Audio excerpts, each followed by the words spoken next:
Alors les intervalles de confiance, avant de pouvoir calculer un intervalle de confiance à 95%, je dois regarder si les conditions sont bonnes. Alors la première condition, n supérieur à 30. Moi je fais combien de lancers? Je fais 200 lancers, c'est 200, c'est bien supérieur ou égal à 30, la première condition est vérifiée. Ensuite, np.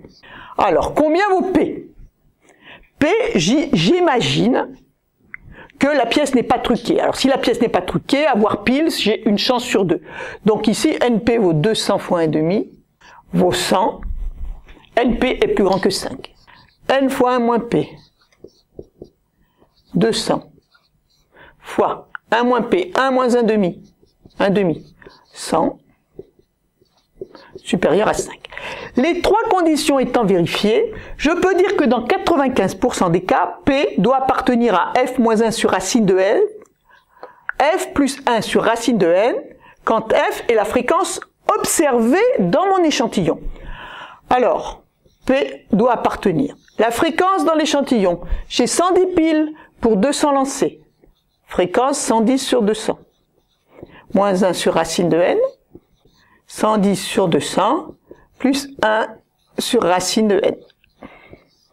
C'est-à-dire que la probabilité réelle devrait appartenir à 0,48, 0,62. Si le d n'est pas truqué, la probabilité est de 1,5.